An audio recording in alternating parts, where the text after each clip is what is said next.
휴가를 좀 다녀오셨습니까?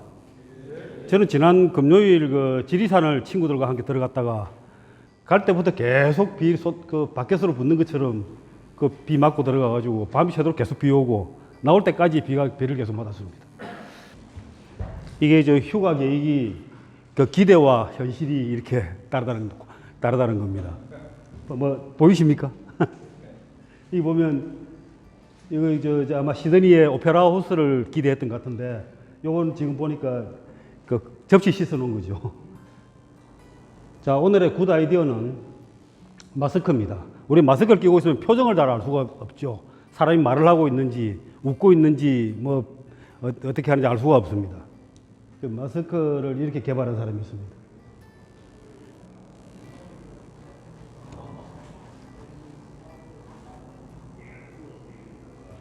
저렇게 뭐 말을 하고 있는지 아니면 웃고 있는지 여부를 알 수 있는 정도만으로도 그래서 저 정도 정보만 줄 수 있어도 상당히 괜찮죠. The finished product for you? Are you thinking of adding anything else to the mask? I think it's done at this point. This has already taken me a month of playing around with it to get it to this point. Good. So I just didn't go with that idea. But that's about it. I'm not planning on selling them. And the components do run quite hot, so I can't really recommend you strap something like this. 예, 뭐 또 얻는 게 있으면 좀 잃는 것도 있어야 되지 않겠습니까? Out there, so it's worth digging around for inspiration. One simple idea is having a clear plastic window in the mask so that people who lip read can see your mouth. If you do decide to customize your mask, just make sure you can still sterilize it. The fabric on this one. 자, 그 다음에 인사이트는 원숭이를 사로잡는 법. 이게 아주 그 오래된 1920년대 그 동영상입니다. 원숭이를 어떻게 사로잡는가 하는 걸 한번 보시죠. 저렇게 호리병 안에다가 먹을 걸 넣고 나무에 매달아 둡니다.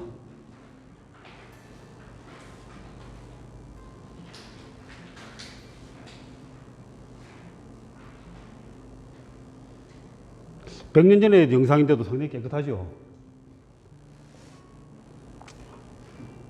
원숭이가 저리 넣어서 먹을 걸 잡으면 절대 놓지 않는다는 겁니다.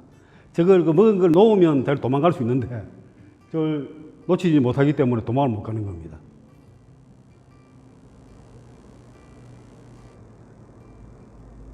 저렇게 해서 사람에게 잡히는 겁니다. 그런데 원숭이만 그렇게 했습니까? 우리는 안 그렇습니까 혹시?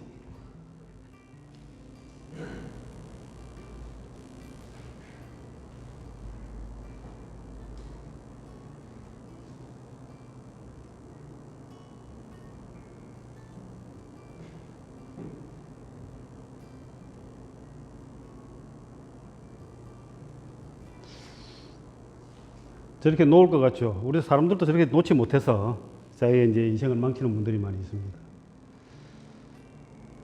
그래서 이 노자에 이런 말이 있습니다. 명예와 몸 중 어느 것이 더 귀한가? 내 몸과 재화 중 어느 것이 더 중한가? 그 어둠과 이름 중 어느 것이 더 해로운가? 그 얻는 것이 더 해롭다는 이야기를 하고 싶은 거죠. 너무 좋아하면 큰 대가를 치르게 되고 또 많이 모아두면 또 크게 잃게 된다. 우리 지갑에다 돈을 많이 넣어두면 한 방에 잃을 수 있죠. 족함을 알면 욕됨이 없고 그칠 줄 알면 위태롭지 아니하니 오랫동안 그 평안을 얻을 수 있다. 이 노자도덕경 제44장에 나오는 아주 유명한 말입니다. 그 말이 이제 지족불욕이요 지지불태라 이런 말입니다. 족함을 알면은 욕됨이 없고 그리고 멈춤을 알면은 위태롭지 않다 이런 이야기입니다. 그래 이런 이야기는 사실 우리가 뭐 살면서 이 점에서 멈춰야지 할 때 그 제대로 되진 않죠. 그래 이게 이제 또 토마스 칼라일은 이런 이야기했습니다. 역경이라는 것은 한 사람에게는 굉장히 큰 시련이지만 역경을 이겨내는 사람이 100명이 있다면 풍요로움을 이겨내는 사람은 한 명 정도밖에 되지 않는다. 쉽게 말하면 역경은 누구든지 어떻게든 이겨내는데 주어진 풍요, 뭔가 얻은 것을 가지고 그것이 오히려 사람을 더 망가뜨린다는 겁니다. 방금 원숭이가 자기 호리병 안에 먹을 것을 잡는 그 순간부터 그 원숭이의 삶은 이제 사람에게 잡혀버린 거죠. 그래서 우리가 이제 가진 것을 어떻게 그 족함을 알거나 또 더 멈춤을 알게 아는 것, 그것이 삶의 제대로 지혜라는 이야기입니다. 사실 저도 잘 안 되는 이야기입니다. 자, 지난 이게 7월 달에 그 칼럼을 경남신문에 실었던 칼럼입니다. 그 칼럼의 내용이 지난번 이 항우봉기 강의를 할 때 열간 이 내용을 참고를 해서 쓴 겁니다. 항우는 그러니까 이 진시황이 순수를 돌죠. 자기가 이제 정복한 땅들을 이렇게 유람을 합니다. 그 온양거라는 마차를 타고 수많은 인력을 끌고 다니면서 이래 유람을 합니다. 그 유람을 할 때 항우와 유방이 모두 그 순수를 보게 됩니다. 대단히 그 볼거리였겠죠. 그러니까 사실상 그 당시 중국의 모든 사람들이 아마 그 유람을 보기 위해서 몰려들었을 겁니다. 그래서 그거는 각 지역마다 이래 그 유람을 하기 때문에 자기 지역에 올 때 이제 보게 될 텐데, 항우는 이렇게 이야기했습니다. 그 피가 치이대야. 그 피가랑 저놈 피라고 하는 것은 저놈이라는 뜻입니다. 일본말에도 피를 가래라 쓰죠. 저 사람이라는 뜻이죠. 저 자리를 내가 뺏어가지고 내가 대신해야 되겠다 하는 이야기입니다. 그래 항우가 그렇게 이야기를 하니까 항우의 그 어떤 그 성정이 좀 드러나 있죠. 그런 어떤 자기 힘을 중시하는, 그리고 또 상대방의 것을 내 것으로 뺏어야 되겠다는 어떤 강한 힘의 논리를 이야기하고 있습니다. 그 다음에 유방은 이렇게 이야기했습니다.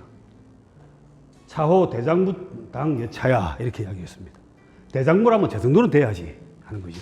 그 대장부의 성공이 저런 모습은 돼야 되겠다 하는 아주 그런 부러움을 나타냅니다. 이 자본주의가 근대에 들어와 가지고 공산주의와 자본주의가 치열한 어떤 그 사상 경쟁을 벌였는데, 결국은 이제 지금 뭐 자본주의가 완전하게 이제 승리를 거뒀죠. 그 승리를 거뒀는데 이 자본주의가 승리를 할 수 있고 이 가동될 수 있는 에너지가 무엇인가? 자본주의의 에너지가 뭐라고 생각하십니까? 인간의 욕망입니다. 내가 좀 더 가지고 싶고 누구보다 더 잘 살고 싶고 더 많이 가지고 싶어 하는 그 인간의 욕망이 이 자본주의를 가동시킵니다. 내가 하루 일을 해가지고 뭐 1,000원을 벌 수 있다면 이것을 1,000원이 아닌 다른 사람들보다 조금이라도 더 많이 벌고자 하면은 남보다 더 열심히 일을 해야 되죠. 그 자본주의가 그렇게 열심히 노력하게 만드는 이 메커니즘이 이 자본주의 성공을 가져왔습니다. 그런데 남보다 더 잘 되고 싶다 하는 이것은 결국은 어디서 출발하냐면 부러움에서 출발합니다. 나는 저런 사람처럼 되어야 되겠다라든지 저 사람보다는 더 나아야 되겠지, 자기가 그 목표를 하는 누가 상대방이 있게 마련입니다. 우리가 가만히 생각해 보면 만약에 절대적으로 내 혼자만 살고 있다면 절대 하지 않을 일들을 참 많이 하고 있습니다. 먹고 입고 자고 하는 아주 최소한의 어떤 자원만 있으면 충분히 아무나 사는데 지장이 없습니다. 그런데 왜 남들보다 더 열심히 살아야 되냐 하면 주위 사람들이 내보다는 더 잘 살고 있기 때문에 적어도 그 사람만큼 살아야 되겠다 하는 것 때문이죠. 그리고 욕망의 다른 모습은 부러움입니다. 그런데 이 점은 이제 둘 다 항우도 그렇고 유방도 그렇고 둘 다 부러움을 가지고 있습니다. 항우의 부러움은 저것을 내가 뺏어가 내가 대신해야 되겠다라는 형태로 나타나는 사기등의 파괴적인 부러움입니다.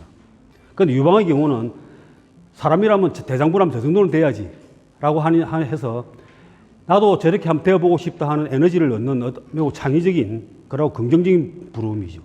제가 그거를 이야기해주고 이 경남신문에 칼럼을 썼던 적이 있습니다. 자, 이제 또 시작을 해보도록 하겠습니다. 자, 지난번에 강의에서는 그 항우와 유방이 진나라를 멸망시키고, 그리고 거기로부터 이제 항우가 원래 있었던 동쪽으로 되돌아가는 데까지 이야기가 있었습니다. 그런데 이번에는 이제 오늘은 전반적인 이야기를 다시 한 번 더 정리를 한 다음에 새로운 이야기로 넘어가도록 하겠습니다. 지금 이 내용을 보면은 이 오나라 땅에서 이 오나라가 이쪽에 있습니다. 여기가 지금 이 절강성, 지금 여기 상해고요. 지금 여기는 항주 쪽입니다. 요 위가 소주 쪽이고. 그래 지금 여기서 오나라 회계라는 데서 항우가 자기 삼촌 항량과 함께 이제 이 봉기를 일어나게 됩니다. 이 항우가 일어나기 전에 이 대택향이라는 데서 그 진성 5강이 봉기를 해가지고 이 진나라를 아주 위태롭게 만들었습니다. 그다음 요 위에 폐라는 데서 또 유방이 일어납니다.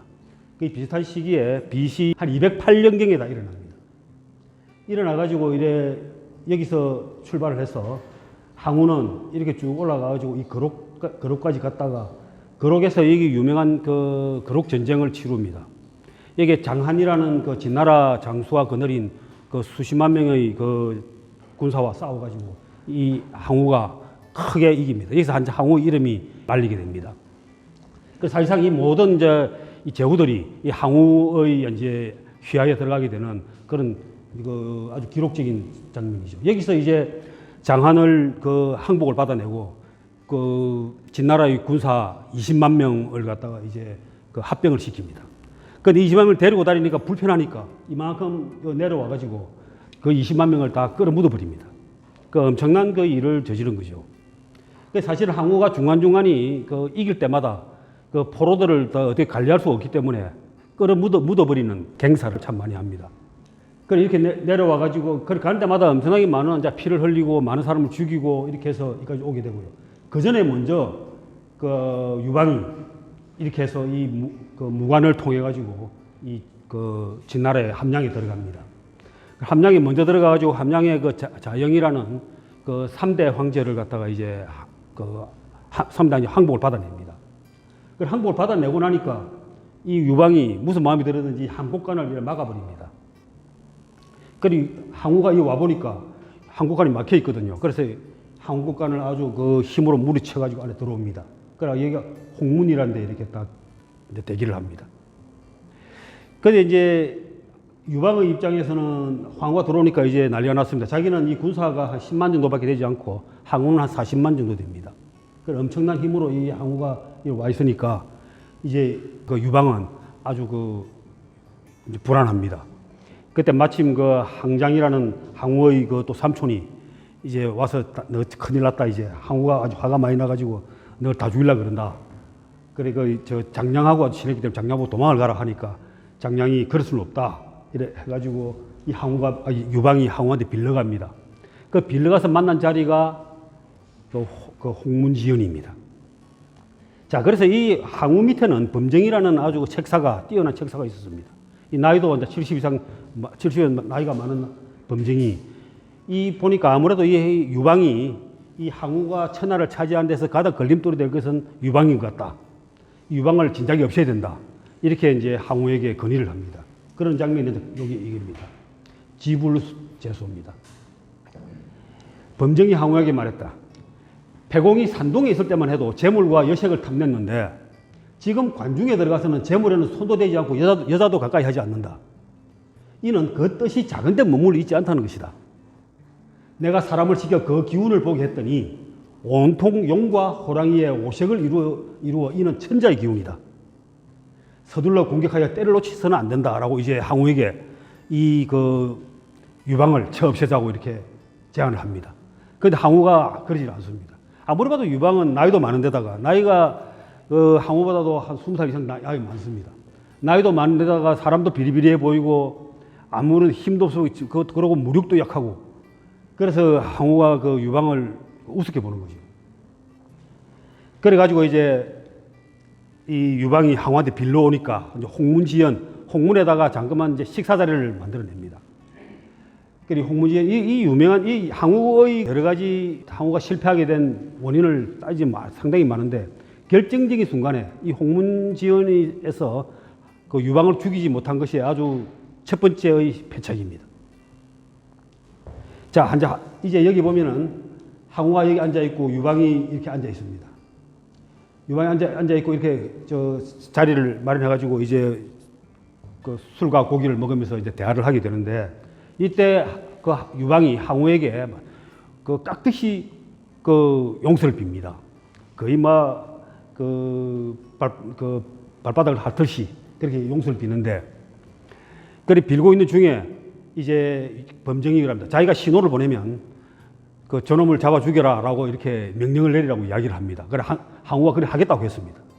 그런데 범정이 어깨를 세 차례나 어깨를 이렇게 그 흔들면 그렇게 하는 것이 신호였는데 세 번이나 들어보기도 항우는 그 본 척도 하지 않습니다.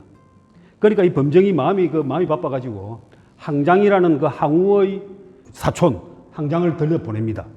들어가가지고 칼춤을 추는 척하면서 그 군무를 추는 척하면서 그냥 유방을 죽여버려라 이렇게 이야기를 합니다.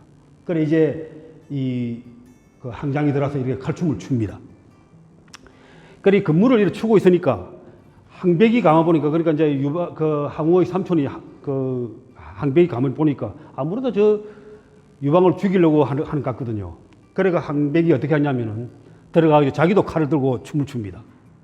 그러면서 항장이 유방을 죽이려고 칼이 그쪽 갈라 그러면 거기를 막아가지고 이 항장이 그 유방을 못 죽이도록 방해를 합니다. 그래가지고 이 유방이 겨우 살아나게 되죠. 그 유방이 이제 섬찟섬찟한 장면을 그 경험하다가 밖에 나와가지고 이제 도망을 가게 되는데 그 여기서 이제 이 유명한 말이 항장무검 의제폐공이라는 말이 있습니다. 이게 그 2016년도에 우리나라에 그 사드를 배치할 때 미국이 사드를 배치한다고 할 때 그 중국의 왕이 그 외교부장이 우리나라 와가지고 이야기를 했습니다. 항장무검 의제폐공이라. 항장이 춤을 추는 것은 폐공을 죽이려고 하는 데 있는 것이다. 그래 항장이 춤을 추는데 목적이 있는 것이 아니라 뭔가 숨은 뜻이 있다는 이야기입니다. 자, 그럼 사드를 우리나라에 설치하겠다는 것은 무슨 뜻이냐? 그 겉으로 볼 때는 북한을 견제한다는 데 있는 것이지만 중국이 볼 때는 중국을 견제하기 위한 것이다. 중국의 그 모든 그 군사적인 움직임을 이 사드가 예의주시하기 위해서 있는 것이다. 그래서 그 사드의 배치는 그런 뜻이다라고 이야기를 하니까 우리나라의 한 관리가 우리가 춤도 추지 않는데 무슨 소리냐? 뭐 이런 말도 안 되는 소리를 해가지고 아주 우스거리게 한번 된 적이 있습니다. 그러니까 이 역사적인 이 상황을 잘 모르고 이제 한 소리죠. 그래 이게 이제 그 지금도 아마 쓰일 수 있는 게 누군가가 어떤 행동을 할 때 겉으로는 A라는 행동을 하고 있는 것처럼 보이지만 알고 보면 그것이 숨어 있는 다른 뜻이 있다고 이야기할 때 이 말을 쓸 수가 있습니다. 항장이 춤추는 것은 항장이 칼춤을 추는 것은 다른 데 뜻이 있다 이런 뜻입니다. 그래서 이제 이 그 유방이 이제 바깥 소변 보러 간다고 밖에 나와가지고 그래 이제 번쾌에게 이야기를 하는데 도망을 가야 되겠다 아무래도 도망을 가야 되나 말아야 되나 어떻게 해야 되나 지금 여기 있다가는 잘못하면 죽겠다 이렇게 하니까 번쾌가 그 도망가라는 겁니다. 그래 이게 이제 등공이라는 그 하우영 마차를 끄는 신하만 데리고 도망을 가버립니다.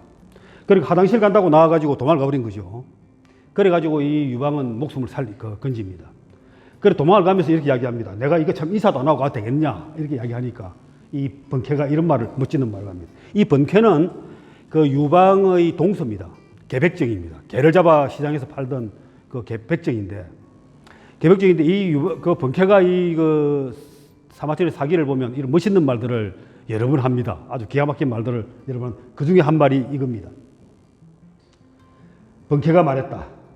큰 일을 할 때는 사소한 상가할 일은 돌아보지 않고 큰 예절을 지킬 때는 작은 인사는 무시해도 된다. 지금 저쪽은 칼과 도마요. 우리는 생선이나 고기와 같은데 무슨 인사입니까? 이렇게 이야기하는 거예요. 그게 그 여기 나오는 말이 대행불고세근이요 대례불사소양이다. 큰 일을 할 때는 사소한 상가할 일은 돌아보지 않고 그리고 큰 예절에서는 작은 그 인사 이런 것들을 무시해야 된다. 이런 이야기입니다. 그러니까 큰일을 할 사람이 무슨 사소한 그런 거 가지고 따지냐 하는 이야기입니다. 그래서 지금도 여기 이제 이런 그 전체 그 초한쟁패의 전체 흐름이 큰일을 할 사람과 큰일을 하지 못할 사람을 구분하는데 이 말이 이 키워드가 된다고 봐도 과언이 아닙니다.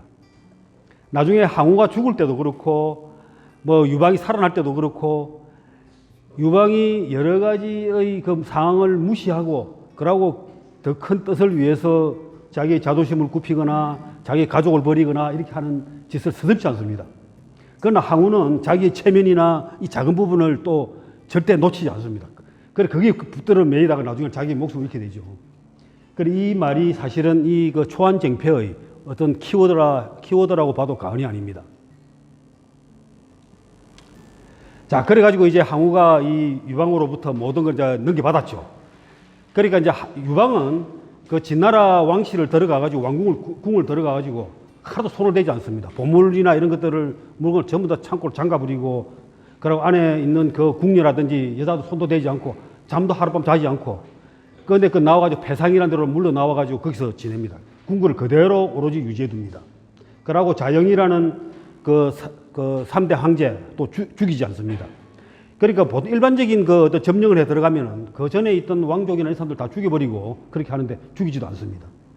그러면서 이제 들어가가지고 약법 3장이라 그래가지고 법은 다 그 옛날 진나라의 법이 매우 복잡하기 때문에 진나라 법은 싹 없애겠다. 법 딱 3개만 놔두겠다. 약법 3장이라 그러죠.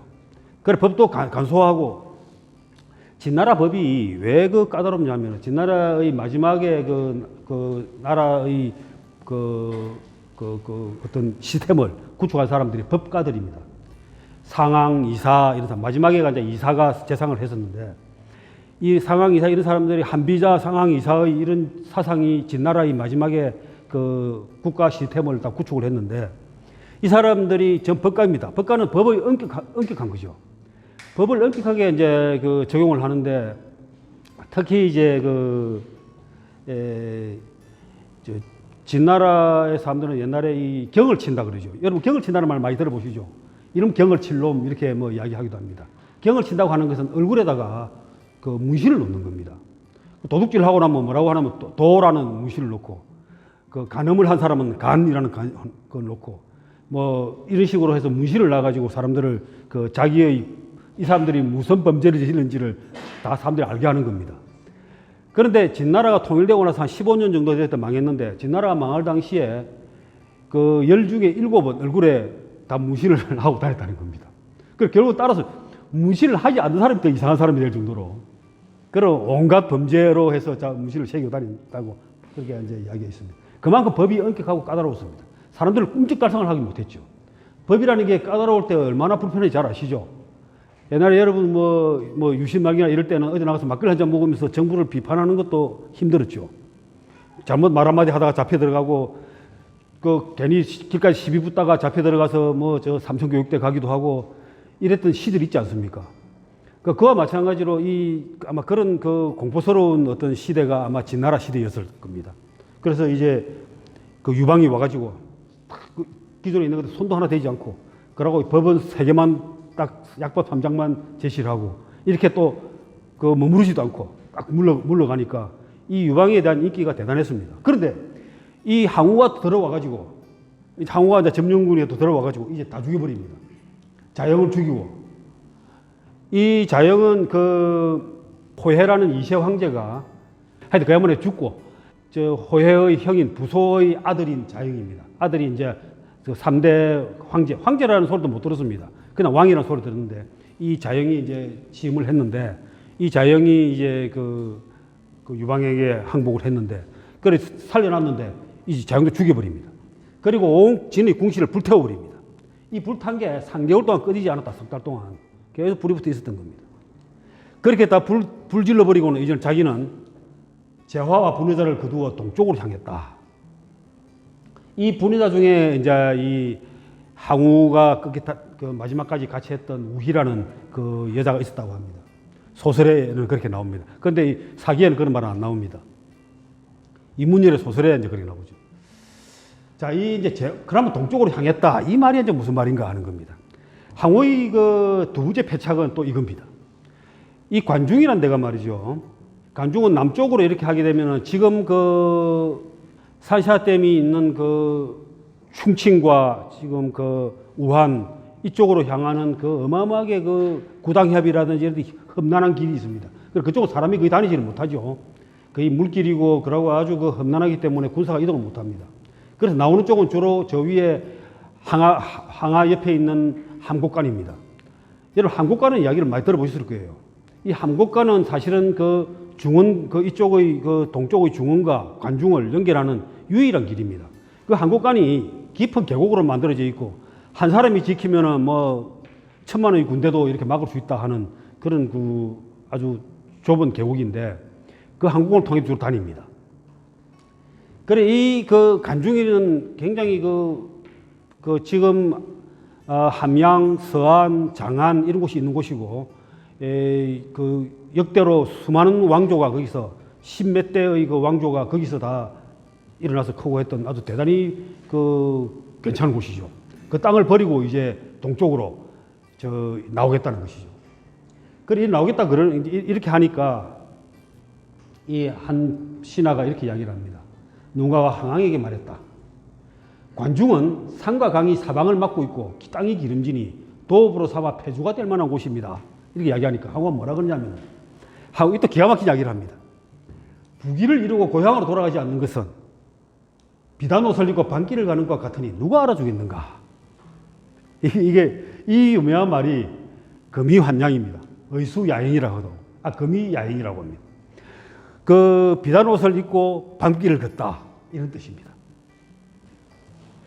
자, 여러분 한번 생각해 보십시오. 천하를 경영하겠다라는, 천하를 이렇게 다 이제 이 항우가 이 중국 땅을 전역을 사실상 지배자가 된 겁니다. 진시황의 역할을 대신하게 된 거죠. 이제 이 엄청난 땅을, 그 넓은 땅을 다 차지해 놓고, 그러고 모든 제후들을 자기의 휘하에 뒀습니다. 전 중국에 있는. 그리고 나서는 어떻게 하냐면은, 가장 좋은 요새가 되는 이 관중 땅을 버려두고 이제 동쪽으로 자기 고향, 아까 얘기했던 저 상해 쪽에 있는 그 회계 쪽으로 돌아가겠다는 것입니다. 그러니까 그 신하가 보기에는 기가 찬 거죠. 그래서 이런 이야기를 한 겁니다. 여기를 그 도읍으로 삼아야 이 중국 전체를 지배할 수 있다, 이렇게 이야기한 겁니다. 그러니까 이 항우 이야기는, 내가 이리 성공을 해가지고 이렇게 크게 잘 됐는데 부귀를 이렇게 지금 다 이뤘는데, 여기서 내가 고향을 돌아가지 않는다면은 비단옷을 입고 밤길에 돌아다니는 것 같다. 누가 봐주느냐? 쉽게 말하면은 자기가 이룬 모든 성공은 고향 사람들에게 자랑하기 위한 것이란 거죠. 그러니까 수십만의 사람들을 죽이고 심지어는 끌어묻기도 하고, 그리고 그런 많은 피를 보고도 제가 이룬 것은 결국은 고향 사람들이 자랑하는 정도밖에 안 된다는 겁니다. 기가 막히죠? 그러니까 이 사람이 뭐라 그러냐면은, 사람들이 초나라 사람은 목욕한 원숭이가 관을 쓴 꼴이다. 그렇게 하더니 과연 그렇구나, 이렇게 이야기를 하니까 항우가 열받아가지고 그 사람 삶아 죽여버립니다. 그렇게 말한 사람은. 그러니까 여기서 나온 말이 목후이간입니다. 목후이간. 모욕한 그 원숭이가 관을 쓴 것이다, 이런 뜻입니다. 모욕한 그 원숭이가 관을 썼다 하는 말은 무슨 말이냐면, 원숭이가 모욕을 했다는 것은 사람 흉내를 낸다는 것이고, 관을 썼다고 하는 것은 그것을 자기가 그럼에도 불구하고 자기가 잘났다고 자랑한다는 이야기죠. 그래서 지금 이제 우리가 사업하는 사람들, 많은 성공을 거둔 사람들을 가만히 보면은, 과연 그 사람이 그 자리에 맞는 그 뭔가를 과업을 크게 이루느냐, 아니면은 그것을 자기가 이룬 것을 누군가의 자기의 개인의 자랑거리로 삼느냐 하는가를 가만히 유심히 보면 볼 수 있습니다. 그래서 어떤 사람들은 자기가 이룬 것을 위해서 뭐 지금 이제 트럼프 같은 경우가 이제 어제 뉴스를 보니까 미국에 가면은 역대 그 대통령들 중에 아주 그 유명한 업적이 큰 대통령들의 그 얼굴을 산에 그 바위에다가 새기는 그 있죠. 그건 뭡니까? 벨라모가 뭐 하여튼 그 산에 그렇게 하고 있죠. 그 트럼프가 내 얼굴, 나도 저렇게 세울 수 있느냐고 물어봅니다. 현재 4명의 대통령이 이제 올라가 있는데 자기가 5번째 될 수 있겠느냐. 자기가 내가 한 업적을 가만히 생각해 볼 때 나도 그 충분히 들어가야 되는데, 그 들어가야 마땅한데 어떻게 생각하느냐 하고 그 주지사에게 이야기를 했다는 이야기가 있습니다. 그러니까 그 주지사가 그 전에 어떻게 했냐면은, 현재 4명의 그 얼굴이 있는데다가 트럼프 얼굴까지 새긴 그 모형을 만들어 와가지고 가서 이래 갖다 바친 적이 있는데, 이제 거기에서 그 욕심을 얻고 있는 모양입니다. 그게 아마 트럼프하고 비슷한 느낌이 드시죠? 예. 자, 그런데 이제 시경에 보면 이런 말이 나옵니다. 의금야행 말고 의금상경이라는 말이 나옵니다. 시경에서 말하기를,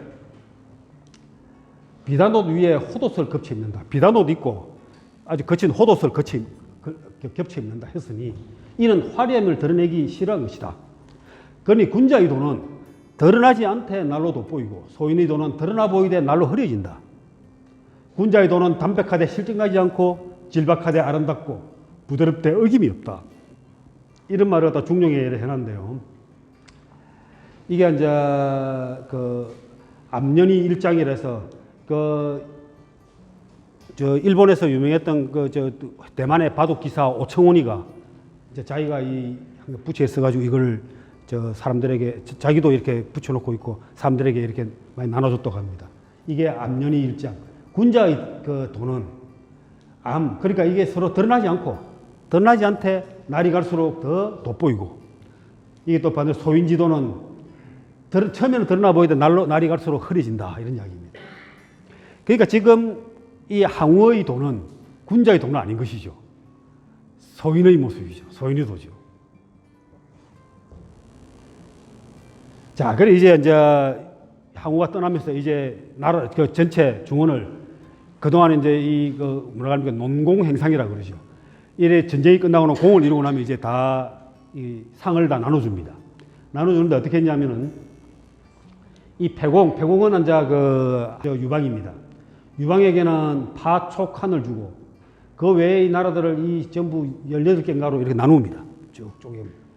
자기는 이게 이쪽에 9개 저 군을 이렇게 해서 요 부분을 자기가 차지하기로 하고 서초패왕이라 합니다. 그래서 전부 쪼개줍니다. 그래서 뭐 한왕, 인강왕, 형산왕, 구강왕, 뭐 옹왕, 적왕, 세왕 이렇게 해서 쭉 이렇게 왕들을 18개 왕을 세웁니다. 이렇게 하고 자기는 이제 이쪽으로 고향으로 돌아갑니다. 자, 그런데 이제 여기 보면 유방이 이제 여기는 파, 촉, 한중이라고 있는데 여기 한중, 파, 촉 이런 집입니다. 여러분 그 삼국지를 보시면 유비가 마지막에 어디로 들어갑니까? 밀려가지고 촉한이라고 이야기하죠. 그게 촉한이라고 하는 데가 여기입니다. 그러니까 이런 촉이라는 데는 중원이나 간중원 이런 데로부터 엄청나게 외따로 떨어진, 그러니까 옛날에는 저기에다가 유배지였습니다. 그러니까 이게 이제 안에 들어가 보면은 요리 중에 사천요리라고 있죠. 사천요리. 굉장히 맵잖아요. 그러고 거기 보면 이제 지금 우리가 말하는 산초 같은 음식을 많이 쓰는데 그 사천이 지방이 지금 여기입니다. 현재 이제 여기가 지금의 중경이 있는 곳이고, 그러고 산샤댐의 상류 쪽입니다. 이게 이제 그 당시에는 여기가 아주 유배지고 아주 사람들, 여기 있는 사람들과 이쪽에 서로 왕래가 굉장히 힘든 그런 곳인데, 여기다가 이제 유방을 여기다 가둬버립니다. 그러고 가두고 이제 이쪽으로 못 나오니까 원래 여기에다가 이 옛날에 진나라의 장수들을 왕을 3명을 세워놔가지고 이쪽 못 나오게 이렇게 첩첩히 막아둡니다. 그래서 이 사람들 보고 여기를 막아라 이렇게 한 거죠. 그리고 자기는 이제 이 팽성을 이 사이에 두고 여기다가 이렇게 도읍을 이렇게 하게 됩니다. 자, 이제 이것도 또 하나에 보면 항우의 패착 중에 하나입니다. 자, 여러분들이 이제 진나라 때를 우리가 진나라 이전의 주나라가 BC 770년에 나라를 세울 때는 그 당시에 전체 이 중국을 다스리는 다스리는 모성을 봉건제라고 합니다. 이 봉건제는 뭐냐면 각 땅을 쭉 쪼개가지고 자기의 자식들이나 공신들에게 쭉 나눠주면서 그걸 독립하게 그 땅을 지배하게 합니다. 독립적으로 지배하게 하고 그 사람들이 각 땅에서는 나오는 산물을 이렇게 세금으로 바치고, 그리고 왕을 지키기 위해서 군대를 보내라고 하면 군대를 보내고 이렇게 명령이 다 지킵니다. 그거를 이제 이 봉건제라 그러고, 그런 각 봉건의 땅을 지배하는 사람들을 뭐라고 그럽니까? 제후라 그러죠. 이 제후들의 가장 중요한 의무는 뭐냐 하면 왕을 모시고 존왕양입니다. 왕을 받들고 그러고 양이 오랑캐들을 막는 게 이 사람들의 의무입니다. 그렇게 봉건제를 하다 보니까 어떤 문제가 생기냐면은 이 왕의 힘이 계속 강하면은 모든 봉건 제후들을 다 잘 다스릴 수 있는데, 왕의 힘이 좀 가다가 약해지게 되면은 이 제후들의 힘이 세지게 되면 이 제후들이 왕을 이제 가볍게 여기고 자기들이 힘을 키웁니다. 힘을 키우는 방법은 뭐겠습니까? 옆에 땅을 침략하고 뺏고 자기 힘을 키워갑니다.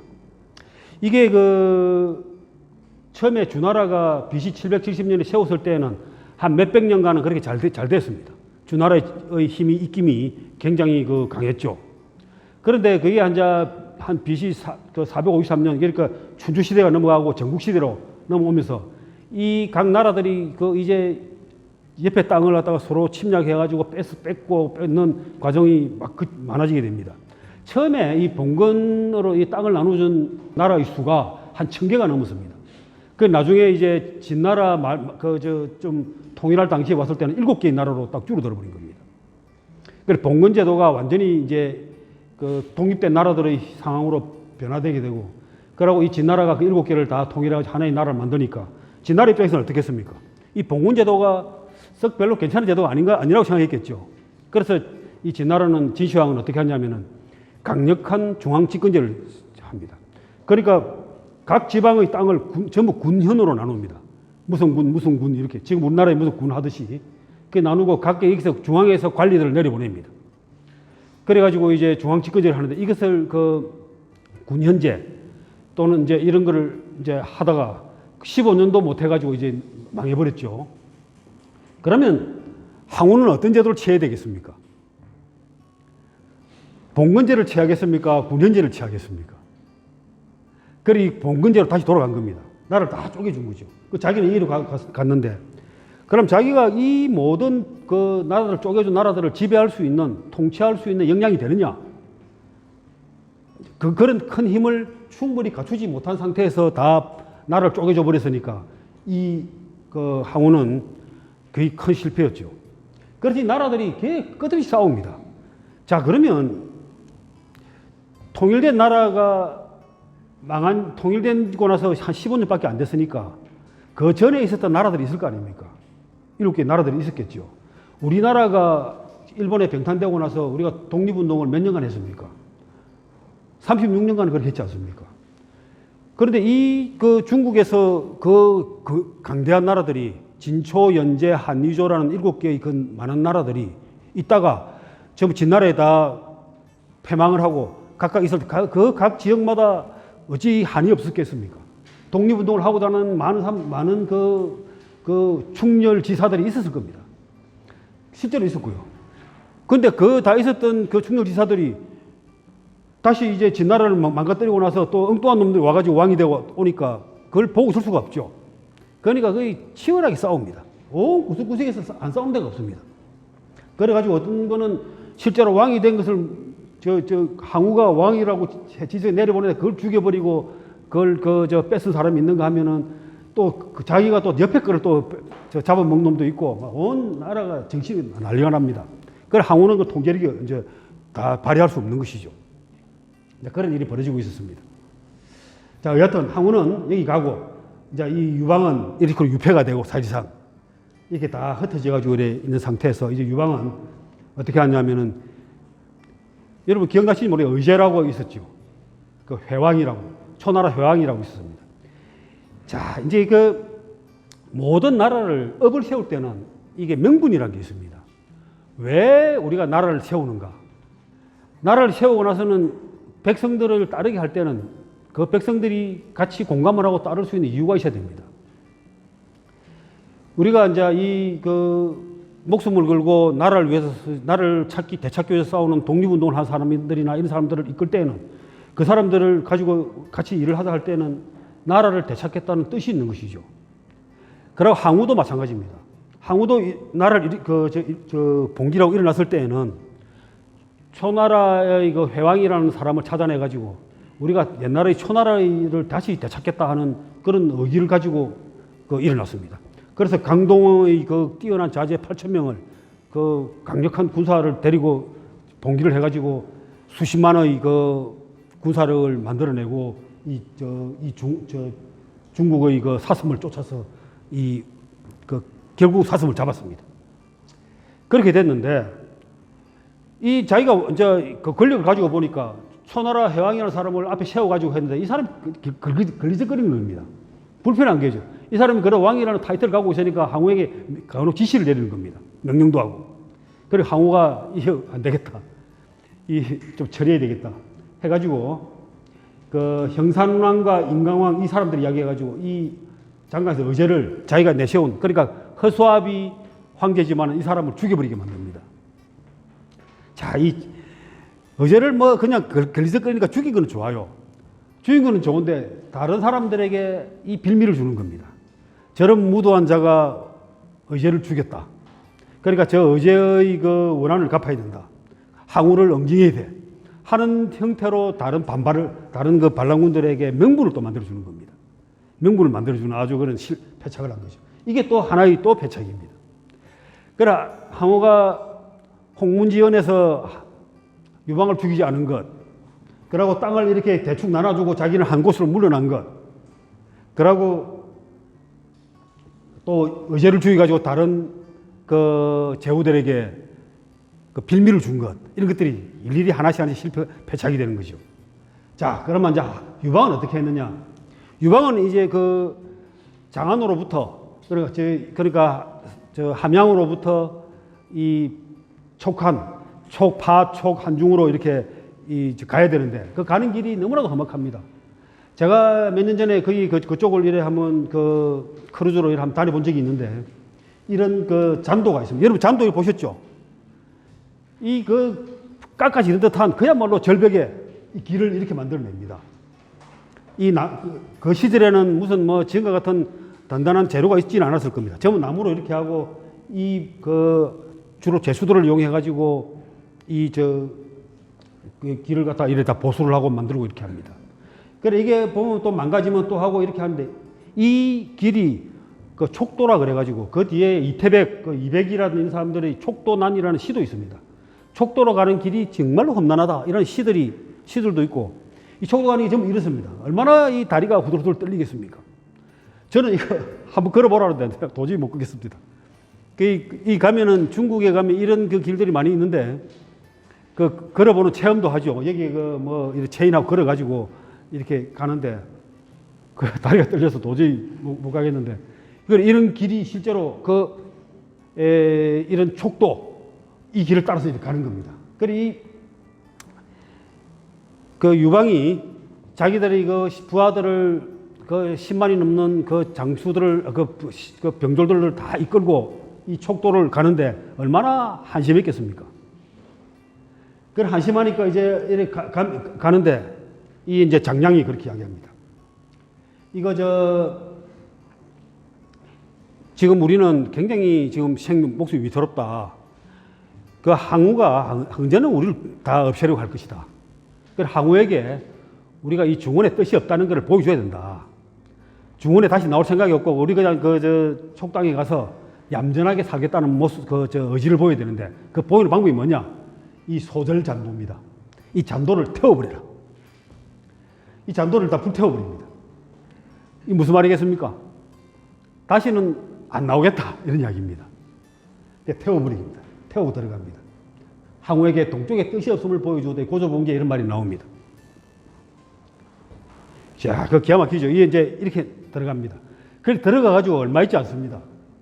이게 이제 들어가서 이제 가만히 이제 보니까 이 들어가는 촉도로 이 길로 이렇게 들어갔는데 이 남정을 이제 도읍으로 삼고 이제 이렇게 있는데 이 들어가가지고 있다가 이제 여기서 이제 한신이라는 그 장군을 이제 대장군을 이제 발굴합니다. 한신을 그 대장군으로 내세우고 군사를 정비하고 이래가지고 보니까 이제 이 장안, 지금 이 장안이 함양 쪽이 이렇게 이 길 말고도 이 옛날에 진창으로 가는 이 산길이 있었다 하는 걸 찾아냅니다. 그래가지고 이 진창으로 가는 길을 알아내고는 이제 어떻게 하냐면은 이 암도진창 명수잔도라는 기가 막힌 또 전략을 씁니다.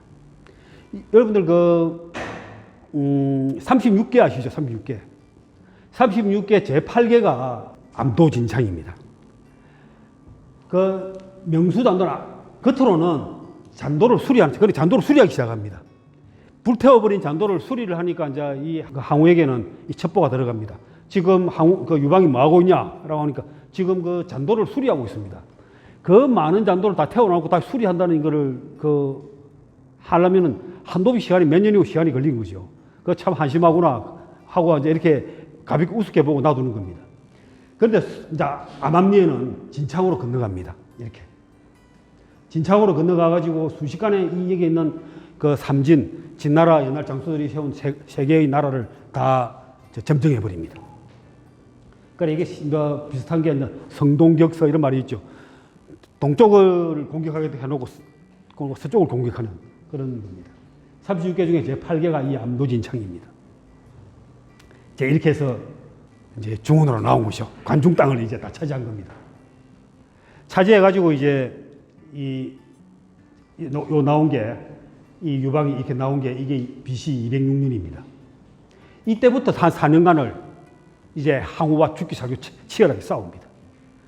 4년간 싸워가지고 이제 유방이 마지막에 승리를 거머쥐게 되는데, 이게 이제 그때 그 이후로부터의 4년간의 지도입니다. 이게 뭐 좀 지도를 찾다 보니까 뭐 잘된 지도가 없어가지고 일본 사람들이 뭐 쓴 건데, 뭐 초한의 뭐 다다카이 이 싸움인데 이렇게 저 지도를 보면 알 수 있습니다. 여기 보면은 유방은 이렇게 짙은 길로 이렇게도 가고 뭐 치열하게 이래 싸우고, 저 한신은 이렇게 해서 저 조나라와 옛나라를 물리치고 제나라를 이렇게 제나라에서 자리를 잡습니다. 그러고 이제 항우는 뭐 이렇게 왔다 갔다 이렇게 하다가 마지막에 여기서 오강에서 이제 끝나게 되죠. 자, 이게 이제 이 전쟁을 하는 데까지 4년. 그러니까 실제로 진나라를 망가뜨리기까지는 한 2년, 3년이 안 걸립니다. 그래가지고 진나라를 망가뜨리고 나서 이제 그 항우와의 싸운 초한쟁패가 이 4년입니다. 이 4년 동안에는 가만히 보면 항우는 진 적이 없습니다. 항우는 진 적이 마지막 한번 자기가 죽을 때 딱 진 것밖에 없습니다.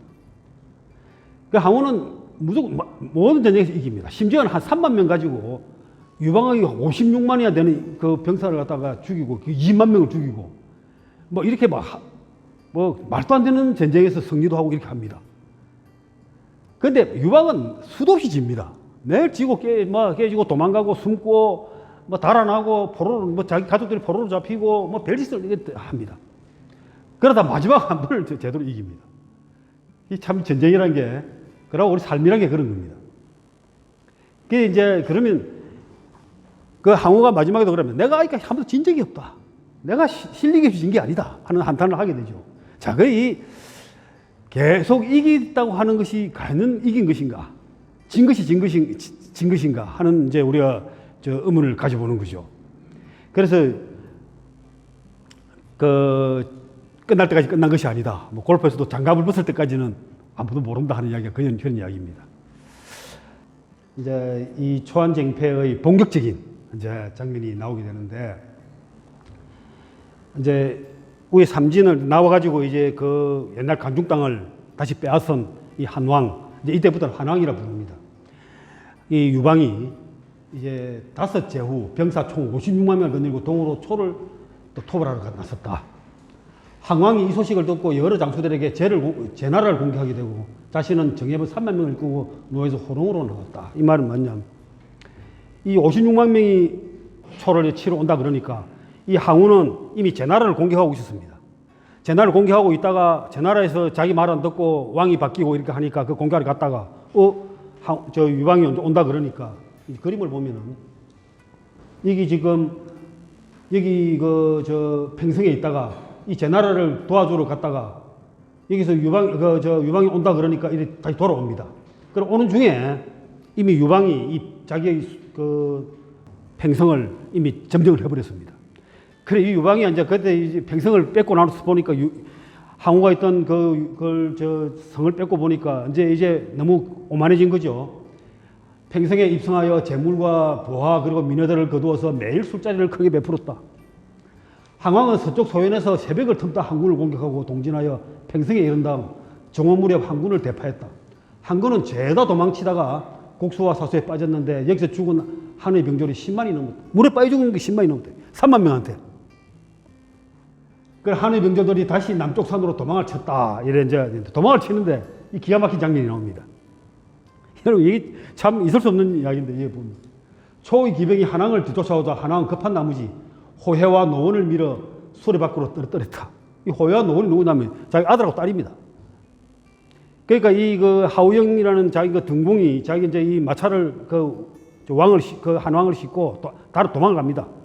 그막그 달아났는데 가다 보니까 공주하고 그 왕자가 있거든요. 그 주워가지고 태웠습니다.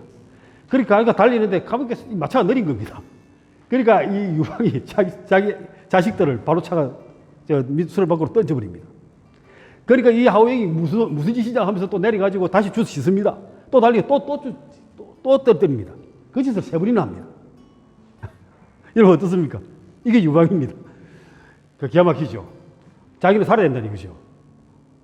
그래서 여러 가지로 해석할 수 있지만 자기가 전체 이 제후들의 자기의 왕입니다. 자기가 죽으면은 뭐 이제 이 업은 끝나는 거죠. 그래서 자기는 살아야 되겠다는 뜻에서 자식을 저렇게 이야기합니다. 이제 이런 짓을 하고 달아났는데 그 다음에 또 이런 이야기도 나옵니다. 이제 이렇게 달아나면서 자기 아버지하고 자기 와이프 여치 그 황후가 또 포로로 잡힙니다. 그래서 잡히다 싸우다가 이제 황후가 열받아가지고 그 포로들을 이용해서 이 유방을 한번 협박을 합니다. 이렇게 합니다. 이래 하니까 태공이라는 자기 그 유방의 아버지입니다. 지금 바로 항복하지 않으면 내가 태공을 삶아버리겠다 한 겁니다. 유방에게 항우가. 그러니까 한왕이 대답을 합니다. 내가 항우 너와 북면하여 회왕의 명을 받들 때 형제가 되길 약속합니다 했으니 내 아버지는 곧 너의 아버지다. 꼭 아버지를 삶아 죽이고 싶다면 나한테도 그 국 한 그릇 나눠주기 바란다. 이렇게 이야기합니다. 여기서 나오는 말은 북면이란 말이 무슨 말이냐면 그 중국 대륙에서 왕은 항상 북쪽에 있다. 북쪽의 자리를 잡습니다. 의자를. 그러면 남면을 한다는 이야기는 자기가 천을 왕으로서 통치한다는 이야기입니다. 그럼 신하들은 어떻게 해야 됩니까? 북쪽을 봐야 되는 거죠. 북면한다는 말은 신하가 되겠다는 뜻입니다. 그래 남면한다 북면한다 이제 그런 뜻이고요. 여기 이제 아버지를 삶아 죽이고 싶다면 나한테 국을 한 걸 달라 이런 말은 얘도 춘추전국 시대에도 저런 사례가 한두 번 나옵니다. 자기 아들을 삶아 죽이겠다 하니까 그럼 내 아들 삶아 죽인 그 아들 국을 한 그릇 달라 이라는 그 장면도 나오고요. 주나라를 세운 그 문왕이 무너뜨린 그 문왕의 아들을 잡아가지고 죽여가지고 이제 국을 한 그릇 줍니다. 그래서 문왕이 그 국을 한 그릇 쫙 마시고 나와가지고 그 복수를 하기 위해서 나중에는 그 왕을 무너뜨리죠. 그러니까 옛날에는 사람을 삶아가지고 이런 하는 그런 그 짓들을 좀 야만이라 그럴까. 하여튼 그런 것이 있었다는 거죠. 실제로 이 사람을 잡아먹고 하는 것도 좀 있었던 것 같아요. 그 제환공의 경우도 그 여가라는 그 요리사가 자기 제왕이 이렇게 이야기합니다. 내가 온갖 걸 내가 좋은 음식을 다 먹어봤는데 사람 고기는 못 먹어봤다. 이런 말을 어쩌다 했는데 그 신하가 자기 애를 삶아가지고 요리를 만들어서 갖다 바칩니다. 그런 그 희한한 일도 있을 거예요. 그러니까 그 당시의 역사상에서 사람을 애에 의해서 삶아 죽이거나 삶아 먹거나 요리 먹거나 하는 것들이 전혀 없었던 건 안 했던 것 같아요. 자, 이게 이제 여기 그 말이 이제 분하 일배강입니다. 그 국 한 그릇 내게도 나눠주게 하는 겁니다. 자, 그래서 이제 여기 보면 이렇게 합니다. 항백이 이렇게 이야기합니다. 천하일이라는 것은 알 수가 없다. 항백이 이제 자기 진짜 그 유방의 아버지를 삶아 죽여버리면 참 그 대신 돌아올 수 없는 길을 걷는 거죠. 그러니까 항백이 삶아 죽이지 마라. 천하일이라는 걸 알 수가 없지 않냐. 또 천하를 꾀하는 자는 집안을 돌보지 않는다. 죽여봤자 득될 것이 없고 화만 더 커질 뿐이다.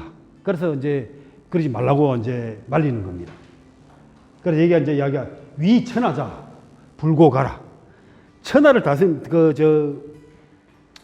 천하를 어떻게 도모하는 자들은 집안을 돌보지 않는다 하는 게 이야기입니다. 그래서 지금 유방이 그렇죠. 자기 자식들 때문에 자기 빨리 도망을 못 간다 생각하고 자기들을 몇 차례 떨어뜨리지 않나. 자기 아버지를 삶아 주겠다니까 그 국 한 그릇 달라 하는 정도의 그 유방의 그 배포라 그럴까. 뭐 이런 어떤 어떤 목적 의식의 목적을 달성하기 위한 그 의지가 엄청나게 강한 거죠. 자, 그래가지고 이걸 우리가 면후 심으기라 합니다. 이 후흑학이라는 이 책이 있습니다. 이 후흑학이라는 것은 후흑이란 말은 얼굴이 두껍고 그 가슴이 마음이 검어야 된다는 이야기입니다. 그래 그 중국 역사상 크게 성공한 사람들은 보면 저 면후 심흑하다는 겁니다. 얼굴은 두껍고 심장은 검어야 된다는 거죠. 그래 그런 걸 보면은 예를 들면 이제 영웅 호걸들이 다 그래서 조조나 유비는 말할 것도 없고 그 과하지옥 남의 가랭이 밑을 기어간 한신이라든지 다음에 이야기가 나오겠죠. 남의 모욕을 받으면 그 욕이라고 생각하지 않는다는 겁니다. 그게 타면 자근이라는 말이 있습니다. 누가 내게 얼굴에 침을 뱉으면 침 그거는 저절로 마른다. 그거 가지고 분노할 필요가 없다 하는 그런 이야기도 있습니다. 자, 그렇게 해서 얼굴이 두껍고 마음이 검은 사람들의 특징은 뭐냐면 그 사람들이 이 바그하다는 겁니다. 어떤 기업이든 간에 큰 그 비전이 크고 대담하고 도전적이고 이런 목표를 가지고 있다면 그 작은 그 모욕이나 작은 자기의 마음의 흔들림에 휘둘리지 않는다는 겁니다. 바그. 그래서 우리가 기업들의 비전은 바그해야 됩니다. 크고 대담하고 도전적이고 목표의식이 분명히 됩니다. 이런 지금은 고양이지만 사자의 꿈을 꾸고 있어야 된다는 거죠. 그래서 실제로 우리가 큰 사업을 하는 사람들이 보면은 그 어려운 그 상황에서 사람들이 그 어떤 그 오너 갑질하는 사람들에 대해서도 참고 견디지 않습니까? 큰 일을 못하는 사람은 어떻습니까? 작은 일에 분노하고 그 협상장을 발로 차고 나와버리죠. 참고 인내하면서 사업을 키웁니다. 지금 여기 오신 분들은 그런 다 큰 뜻을 가지고 지금 다 여기까지 다 여러분들이 업을 이끌어 오신 분들입니다. 자, 그러면 이제 이관계를 씁니다. 이 이관계도 참 기가 막힙니다. 이 범정이라는 그 아주 걸출한 이 책사가 항우 밑에 있으니까 그 유방이 엔간한 그 작전을 걸어도 안 걸리는 겁니다. 그러니까 이제 유방이 이제 그 밑에 있는 진평이라는 그 신하의 그 이야기를 받아들여가지고 이런 야루를 부립니다. 자, 이 보면 항왕은 바로 범정과 함께 형양을 포위했다. 형양이라는 데서 이제 포위해가지고 그렇게 이제 어려운 상황이 된 거죠. 한왕은 이를 걱정하여 진평의 계책을 써서 항왕을 이관하기로 했다. 항왕의 사신이 여자 태례구를 준비시켜 놓았다. 태례구라는 것은 엄청나게 그 요리의 급수가 있겠죠. 완전히 그러니까 풀코스 정식 정도 수준, 소 잡고 돼지 잡고 이렇게 하는 그 요리를 해놓고 시켜놓았다가 사신을 보고는 짐짓 놀란 척하며 말한다. 나는 아보의 사신인 줄 알았는데 그게 아니라 항왕의 사신이었군. 이렇게 하면서 이 상을 물리고 형편있는 음식으로 항왕의 사신을 대접했다. 무슨 말인지 알겠죠? 요리를 거하게 차려놓고 왔는데 사신을 보더니 아보라고 하는 것은 버금아자 아비부자입니다. 그 버금아자 아비부라는 무슨 말이냐면 아버지와 다름없는 버금아비라는 얘기입니다. 아버지와 다름없는 사람이라는 뜻입니다. 이 범정이 워낙 뛰어난 그 스승이다 보니까 항우가 아부라고 부르는 겁니다. 그래 이 아부라고 하지 않고 아보라고 이야기 발음합니다. 아비부자를. 그건 알았다. 그러니까 그 아보라고 부르는데 그 사신을 보고는 아보의 사신인 줄 알았는데 항왕의 사신이구만. 아보의 사신이면 이렇게 대단한 요리를 내놓을 것이고 내놓는데 항왕의 사신이니까 형편을 음식을 준다 이겁니다. 그렇게 사신이 돌아가니 얼마나 열받았겠습니까? 그래, 그걸 항왕이 이야기를 하죠. 그래, 항왕이 이제 이 아보, 범정을 못 믿는 거죠. 그 이간을, 범정의 권력을 다 뺏어버립니다. 범정이 이게 이제 열을 받아가지고 이제 돌아갑니다. 이제, 그래, 고향을 나는 가겠소. 하고 이제 종자 한 명을 데리고 당나귀를 타고 돌아가다가 등창이 나가지고 그 객사를 하고 갑니다. 등창이 나고 죽습니다. 얼마나 분했으면 이제 그렇겠습니까? 그래, 이걸 반관계라 그러는데, 반관계. 이 간첩을 이용해서 저는, 이 반관계는 손자문법에도 한 챕터가로 이 간첩을 이용하는 방법이 나오는데, 그 중에 반관계가 있습니다. 상대방을 간첩을 이용을 하는 겁니다. 그게 적벽대전에도 그런 말이 나오죠. 주유가, 적벽대전 채모와 장윤이라는 상대방 장수들을 그 방광계를 써가지고 죽입니다. 그래 이제 이 그 장관이라는 그 첩자가 조조의 첩자가 오니까 그 장관과는 이제 주유가 잘 아는 사이인데 같이 술을 먹다가 술이 잔치하고 주유가 잡니다. 그래서 장관이 이제 이래 주유의 책상을 이래 보니까 채모하고 장윤에게 보내는 그 서신이 있는 겁니다. 그 서신을 보니까 이 관계 보통 관계 아니다. 그래서 서신을 훔쳐가지고 조조에게 장관이 가져가서 갖다 보여줍니다. 그래가지고 그 조조가 이 두 사람을 처형해 버립니다. 이 채모와 장윤은 수전에 아주 강한 장수들이었죠. 수전에 강한데 조조의 군사는 육지에서만 싸웠기 때문에 이 수전을 잘 모릅니다. 그러니까 이 채모와 장윤에 의존하고 있었는데 이 둘을 죽이고 나니까 이제 수전에서 오나라가 아주 그 좋은 위치에 차지하게 되죠. 자, 이 방광계입니다. 그래 이런 얍삽한 방법도 씁니다. 자, 그래가지고 이제 이 4년 동안의 전쟁을 마무리할 때가 오는 겁니다. 유방 쪽 한나라 쪽은 식량이 떨어지고 이렇게 어렵게 됩니다. 그러니까 이제 둘이서 이제 강화를 하자. 이제 우리 합의를 보자. 근데 이렇게 이제 합의를 하게 됩니다. 이걸 홍구라는 것을 사이에 두고 서로가 나누게 됩니다. 그래 홍구를 사이에 두고 서쪽은 한나라의 땅으로 중원을 반씩 나눠서 이제 통치하자 이렇게 합의를 본 거죠. 그래서 서로 이제 싸우지 말자 이런 합의를 본 겁니다. 그래가지고 이제 한왕의 부모와 처자식을 돌려보내니 항구는 모두 만시를 불렀던 포로가 되어 있던 자기 와이프와 아버지를 이제 되돌려 봤습니다. 이렇게 해가지고 이제 합의가 끝나고 이제 이거 강화를 쉽게 말하면 휴전을 하게 된 거죠. 그러니까 휴전을 딱 했는데 휴전을 해가지고 이제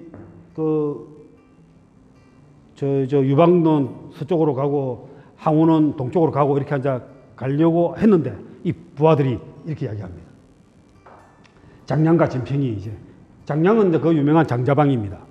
진평이 이렇게 합니다. 한이 천하의 반을 차지했고 제후도 모두 따르게 되었습니다.